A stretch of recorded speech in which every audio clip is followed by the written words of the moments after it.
안녕하세요. 탐욕스러운 시어머니와 머저리 같은 남편 때문에 이혼한 30대 여성입니다. 결혼할 땐 왜 이런 쓰레기들이란 걸 눈치채지 못했던 건지 지금도 생각하면 억울하고 속상하고 제 자신이 답답할 뿐이에요. 남편과는 대학교 캠퍼스 커플이었습니다. 같은 교양 과목을 들으며 사귀게 되었어요. 당시 저는 영화에 무척 관심이 많아서 고전영화 이해라는 교양 과목을 선택으로 듣게 되었는데요. 남편은 수강 신청을 늦게 하는 바람에 다른 선택지가 없어서 듣게 되었다고 하대요. 첫 수업날 교수님께서 용이한 출석 확인을 이유로 학생 모두에게 자리를 지정해 주셨습니다. 남편과 저는 그렇게 우연히 옆자리에 앉게 되었고요. 일주일에 한 번이었지만 매주를 한 학기 내내 옆에 앉게 되다 보니 자연스레 간단한 대화도 나누게 되고 비상연락망의 개념으로 연락처도 주고받게 되었지요. 그러다 하루는 남편이 자기는 지방에서 올라와서 서울을 잘 모른다며 저에게 시간 날 때 소위 서울 구경 좀 시켜달랍니다. 남편이나 저나 신입생도 아니었고 학교도 서울 중심부에 있었으니 남편의 말은 그저 저와 데이트를 하기 위한 핑계라는 걸 진작에 눈치챘어요. 속이 훤히 보이는 그의 화법이 마음에 들었고 저도 남편에게 호감이 있었기 때문에 알겠다고 했지요. 그리고 그와 비슷한 약속이 몇 번 반복되면서 저희는 자연스레 연인 사이로 발전하게 되었습니다. 이후로 8년의 연애 끝에 부부의 영까지 맺게 되었고요. 남편은 저보다 한 살이 많았고 저와 사귀는 동안 군대도 다녀왔고 1년간 호주로 워킹홀리데이도 다녀왔어요. 그렇다 보니 7년의 연애 중 거의 4년에 가까운 시간을 떨어져 있어야 했지만 그러한 현실이 서운하거나 힘들게 느껴지진 않았습니다. 남자라면 당연히 다녀와야 하는 군대였으니 안쓰러웠고 워킹홀리데이를 간다 했을 때는 영어도 못하는 사람이 가서 고생 꽤나 하겠구나 싶었지만 동시에 남편의 미래를 생각하면 도움이 되는 선택이라고 생각해 응원을 했지요.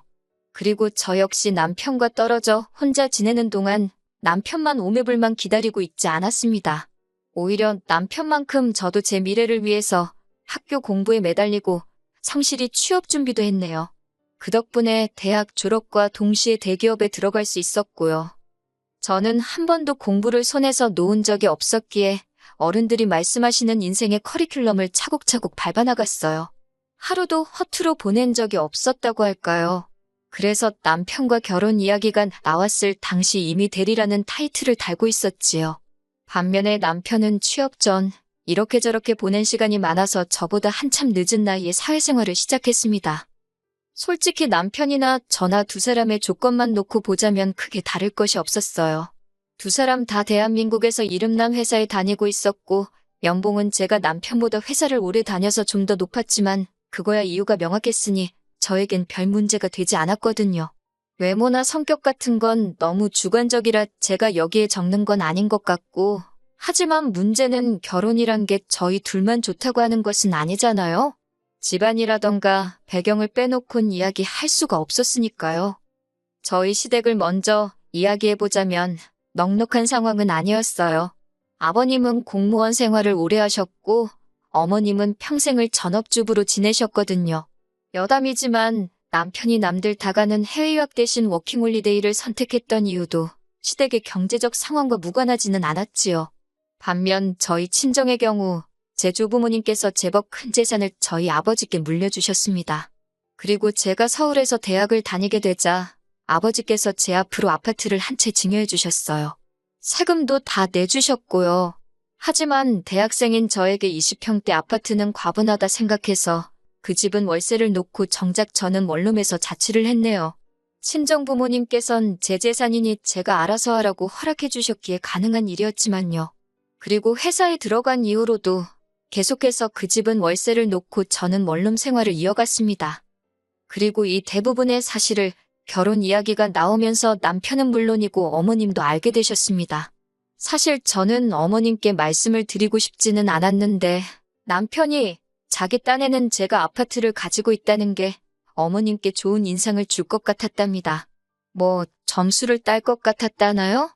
그리고 남편의 생각이 맞아떨어진 건지 정말 어머님은 꽤나 저를 마음에 들어하시는 눈치셨어요. 상견례 자리에서도 저를 얼마나 칭찬하시고 챙겨주셨는지 시댁 상황이 어려워서 꺼려하던 친정부모님께서도 돈 좀 없으면 어떠냐, 어른들이 저렇게 좋은 분들이고 저를 예뻐해 주시니 그걸로도 충분하다며 결혼을 허락하셨지요. 말이 나와서 하는 말이지만 사실 어머님 아버님께서 결혼에 보태라며 3천만 원을 주셨어요. 그런데도 정작 남편이 모아둔 돈이 6천밖에 되지 않아서 남편이 동원할 수 있는 돈이 1억이 되질 않더라고요.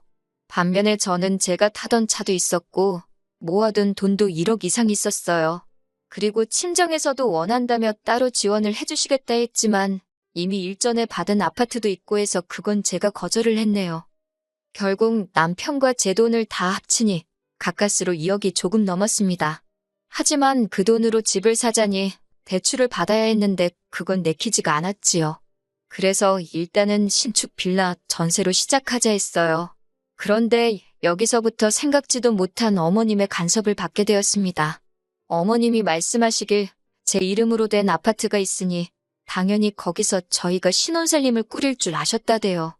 결혼에 보태라고 주신 돈은 당신 아들은 차가 없으니 이참에 차나 한 대 샀으면 하셨다나. 그 소리를 듣고 황당하긴 했지만 시시비비를 따지기도 뭐해서 저는 그 집은 월세로 두는 편이 훨씬 이득이라고 당장 저희가 들어가서 살려면 일단 인테리어도 다 뜯어 고쳐야 하는데 그것만 해도 3, 4천은 그냥 들어간다고 설명을 드렸네요.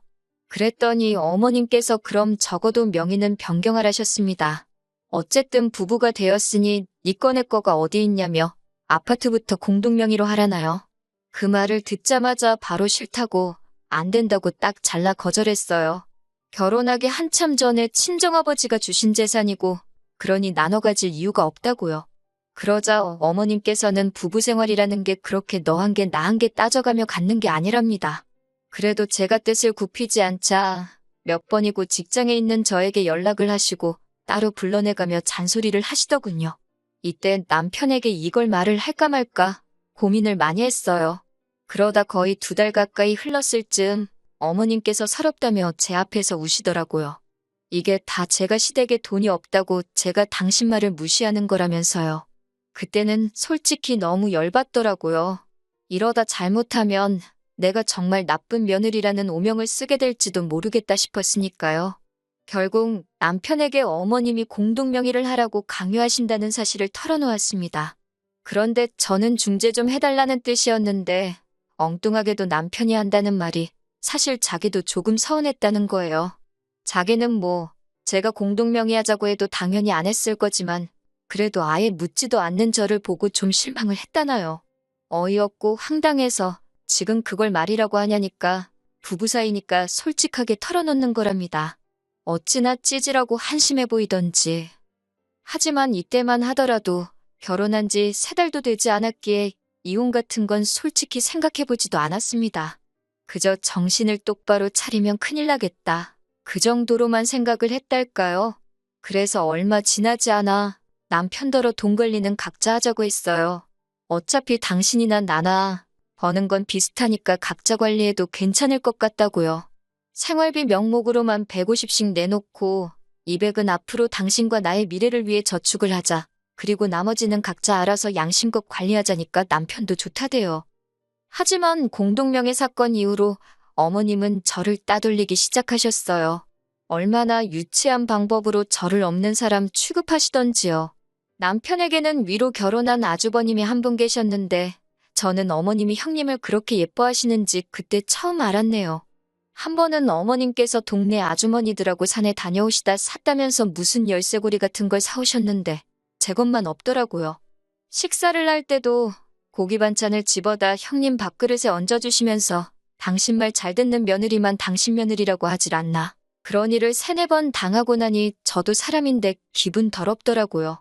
저를 불쌍하게 보는 아주버님과 형님의 눈빛도 짜증나고 그런 유치한 짓을 하시면서 저를 비웃듯 바라보시는 어머님도 어이가 없었거든요.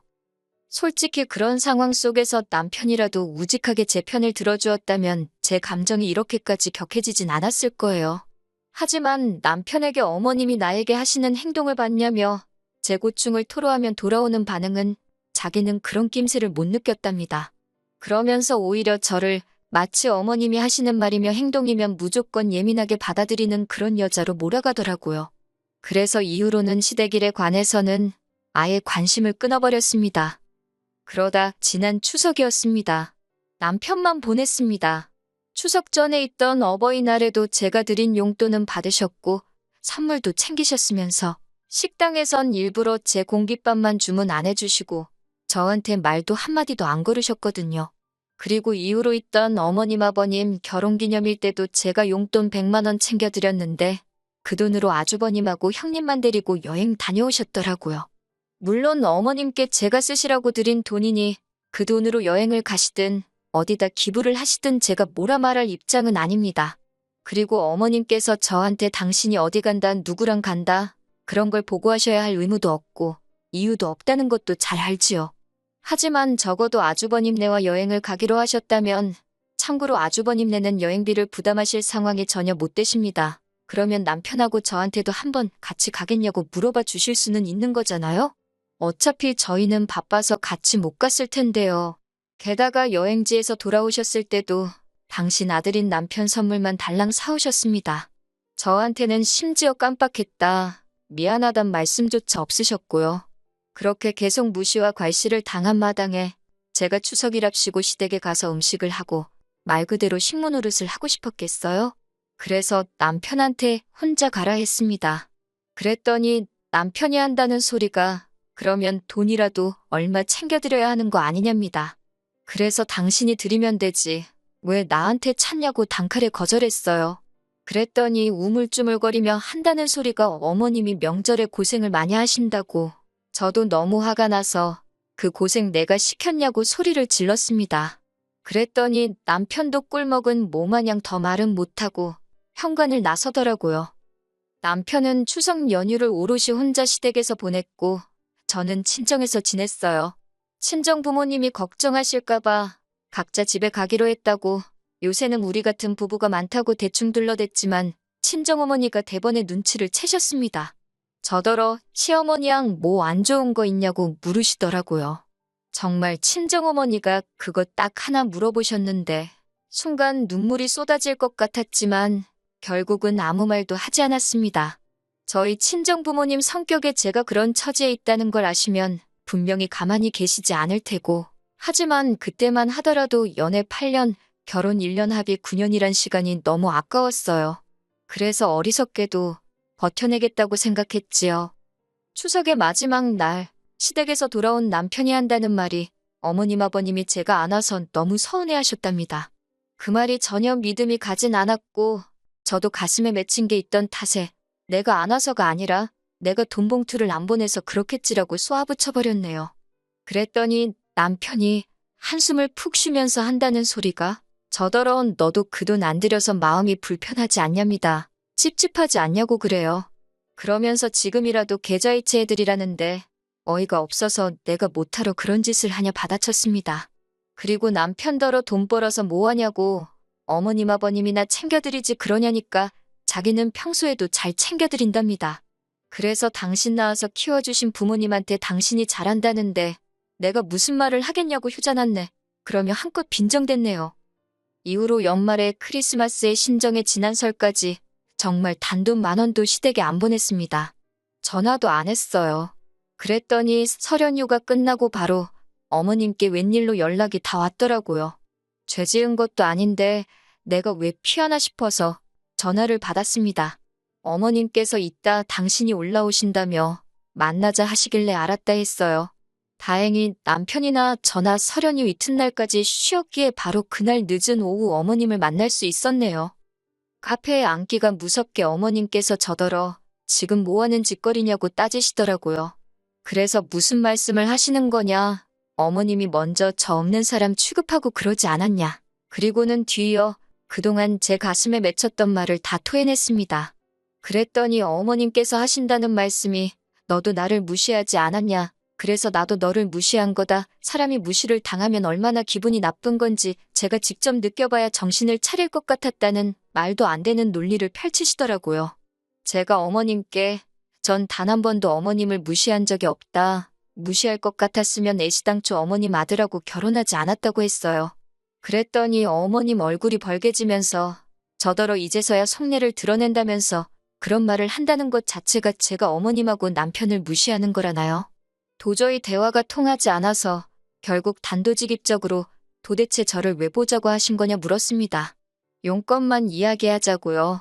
그랬더니 이때까지 입에 풀 발라놓은 것 마냥 입 딱 다물고 있던 남편이란 작자가 저더러 한다는 말이 모든 걸 원점으로 돌리잡니다. 제가 남편한테 무슨 소리냐고 똑바로 말하라 했어요. 그랬더니 이 모든 게 제 아파트에서 시작된 거 아니냐면서 이제라도 공동명의로 돌리래요. 부부가 공동명의로 집 하나 가지고 있으면 남들이 보기에도 그림이 좋지 않냐면서요. 그런 말을 들으니 망치로 뒤통수를 한 대 세게 맞은 듯한 기분이 들면서 동시에 이 사람이 훗날 저희 부모님이 저에게 재산을 물려주신다면 그마저도 탐내겠구나 문득 그런 생각이 들더라고요. 그래서 어머님을 바라보고는 그럴 바엔 차라리 헤어지는 게 낫겠다고 했습니다. 제가 어머님께 이런 소리까지 들어가면서 이런 남편이랑 왜 살아야 되는지 모르겠다고요. 어머님 아들은 제 아파트만도 못하다고 아무래도 제가 지금 남편과 제 아파트 중 하나만 골라야 될 것 같은데 전 아파트를 선택하겠다 했네요. 그랬더니 어머님께서 저더러 미친 X라며 이럴 줄 알았답니다. 돈밖에 모르니까 공동명의 이야기가 나왔을 때 말이라도 생각해 볼게요. 소리도 안 한 거라면서. 남편도 계속 저더러 너 후회 안 하지? 후회 안 해? 그러는데 그 모습이 참 구차하대요. 후회는 무슨 말을 꺼내기가 어려웠지. 하고 나니 속이 다 후련하다고 소리를 질러버렸어요. 이후로 집주인분에게 양해를 구해 집을 내놨습니다.